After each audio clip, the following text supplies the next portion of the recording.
اس کا کھیتی باڑی سیکھنا چاہتا ہے، کیوں جی کراچی شہر میں رہ کے سیکھ سکتا ہے وہ؟ اس کے لیے تو دیہاتوں میں جانا پڑے گا نا، گوٹوں میں جانا پڑے گا، وہاں جا کے سیکھے گا، یہاں رہ کے تو نہیں سیکھ سکتا، تو وقت بھی فارغ کرے گا اس کے لیے۔ تو ایسے ہی دین کا کام سیکھنا ہے تو بھائی اس کے لیے بھی دو چیزیں ضروری ہیں، وقت فارغ کرے اور آدمی ماحول کو اختیار کرے۔ ماشاءاللہ کچھ ساتھی تو ایسے ہیں جو بھی ماشاءاللہ جماعتیں بن کے کوئی 4 مہینے کے لیے، کوئی 40 دن کے لیے، کوئی سال کے لیے، کوئی 7 مہینے کے لیے، کوئی ملکوں میں، کوئی ملک کے اندر جا رہے ہیں، وقت بھی فارغ کیا انہوں نے، ماحول بھی اختیار کیا۔ اور جو باقی جو ساتھی اس وقت نہیں جا پا رہے اپنے مقام پہ، گھروں کی طرف کو جائیں گے، لیکن نیت تو ان کی بھی تو ہے نا جی کہ یہ بھی انشاءاللہ نکلیں گے، ہاں ہم بھی انشاءاللہ جلدی اپنے کاموں کو تھوڑا بہت سمیٹ کے آگے پیچھے کر کے ہم بھی اللہ کے راستے میں نکلیں گے۔ تو دینی زندگی اور دین کا کام آدمی تب سیکھ سکتا ہے جب وقت بھی فارغ کرے گا اور ماحول بھی اختیار کرے گا۔ اگلی بات یہ ہوتی ہے کہ صرف 2 چیزیں کافی نہیں، بلکہ ایک اور بات بھی ہے اس کے ساتھ، وہ کیا ہے کہ جو اس لائن کے بڑے جو اصول بتاتے ہیں ان کے مطابق چلنے کی کوشش کرے گا۔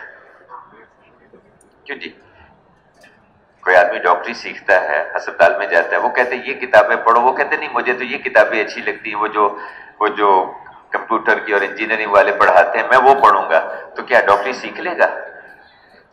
وہ ذمہ دار کہتا ہے کہ بھئی آج یہ اکتوبر نومبر کے دن ہیں، یہاں تو گندم کی بجائی کا موسم ہے، تو چاول کی بجائی وہ تو اس میں جولائی اگست میں ہوتی ہے، تو نہیں میں تو آج کل بجائی کروں گا چاول کی، نومبر دسمبر جنوری میں چاول کی بجائی کروں گا، تو بیج بھی ضائع کرے گا، فصل بھی ضائع۔ جو اس لائن کے بڑے ہیں جو اصول بتاتے ہیں ان کے مطابق اس کو چلنا ہوگا، پھر اس سے فائدہ اٹھا سکے گا۔ ہمارے یہاں ایک بزرگ ہوتے تھے، بڑے عالمی، کراچی میں تھے، کچھ عرصہ پہلے ان کا انتقال ہوا، ان کے ایک شاگرد تھے، ان کے پاس آئے، کہنے لگے کہ حضرت میں سال کے لیے جا رہا ہوں اللہ کے راستے میں، عالم تھے، تو میں کون سی کتابیں پڑھوں؟ تو انہوں نے فرمایا کہ بڑے علماء میں سے تھے، انہوں نے فرمایا کہ فضائل اعمال، فضائل صدقات، ان کتابوں کو پڑھو آپ۔ انہوں نے کہا کہ حضرت وہ تو پڑھنی ہے، اس کے علاوہ اور کون سی کتابیں پڑھو؟ فرمایا کہ انفرادی طور پر حیات صاحب ہے، اس کو دیکھ لیا کرو۔ اور کہا حضرت یہ تو پڑھنی ہے جو کتابیں جو اللہ کے راستے میں، لیکن وقت ہے پورا سال کا، اور کون سی کتابیں پڑھوں؟ تو حضرت نے فرمایا دیکھو کسی بھی جگہ والوں سے آدمی فائدہ تب اٹھا سکتا ہے جب وہاں والوں کے بتائے ہوئے اصولوں کے ساتھ وقت لگائے گا، پھر فائدہ اٹھا سکتا ہے۔ تو یہ جو ہدایت کا جو مذاکرہ ہوتا ہے یہاں بھی ہوتا ہے، آپ حضرات اپنے سروزے کے لیے جاتے ہیں اس وقت بھی ہدایت کی بات ہوتی ہے، رائبڑ میں جائیں گے وہاں بھی کچھ نہ کچھ بات ہوگی۔ یہ جو مذاکرہ ہوتا ہے یہ اس لیے کہ ہم اس کے مطابق چلنے کی کوشش کریں، اس کے مطابق اور یکسوئی کے ساتھ وقت لگایا جائے، ہر اس چیز سے بچنا جو آدمی کی یکسوئی کو متاثر کر دیتی ہے۔ انبیاء علیہ السلام میں سے ایک نبی ہیں، اللہ کے راستے میں نکلے، اپنے ساتھ جماعت کو لیا، جماعت کو لے کے جب چلنے لگے تو انہوں نے ایک اعلان کیا، اس اعلان میں فرمایا کہ جس آدمی نے نکاح کر لیا ہے ابھی رخصتی نہیں ہوئی وہ ہمارے ساتھ نہ جائے، جس آدمی نے مکان بنانا شروع کیا ہے، دیواریں بن گئی ہیں، چھت ابھی نہیں ڈالی، وہ بھی ہمارے ساتھ نہ جائے، اور جس نے کچھ جانور بکریاں اونٹنیاں خرید رکھی ہیں تاکہ وہ حاملہ ہو جائے، گابن ہو جائیں، پھر ان کو زیادہ قیمت پہ بیچوں گا، لیکن ابھی اس نے ان کو فروخت نہیں کیا، وہ بھی ہمارے ساتھ نہ جائے۔ اب یہ تینوں کام جائز ہیں، کوئی بھی کام ناجائز نہیں ہے، لیکن انہوں نے منع کر دیا کہ یہ ہمارے ساتھ نہ جائے۔ اس کی کیا وجہ ہے؟ علماء کرام اس میں فرماتے ہیں کہ اس کی ایک وجہ ہے کہ اس کا خیال دھیان پیچھے لگا رہے گا، اس کا دھیان پیچھے لگا رہے گا، اس سے جماعت کی قوت کمزور ہو جائے گی۔ تو اس لیے کہتے ہیں کہ یکسوئی کے ساتھ وقت لگایا جائے، کسی اور چیز میں نہ لگا جائے، اور وہ تمام وہ شکلیں جن سے آدمی کی یکسوئی متاثر ہوتی ہے ان کو یہی چھوڑ کے جائے آدمی۔ جیسے ہمارے ایک بزرگ ہوتے تھے بھائی اختر صاحب رحمۃ اللہ، واپسی کی بات میں ایک بات کہا کرتے تھے، کہتے دیکھو چلے میں 4 مہینے میں اگر گھر ٹیلی فون کیا ہے تو بھائی 4 مہینے پھر سے شروع کر لو، چلہ پھر سے شروع کر لو۔ اس کی وجہ بتاتے تھے، کہتے دیکھو جیسے ہم نماز کی نیت کرتے ہیں نا جی، سمجھاتے تھے اس بات کو، سمجھانے کے لیے اس بات کو کہا کہ اس میں نماز کی نیت کرتے ہیں نا 4 رکعت کی، بیچ میں ایک آدمی بیوی سے باتیں شروع کر دے، بیچ میں اخبار پڑھنی شروع کر دے، تو کیا کہیں گے بھائی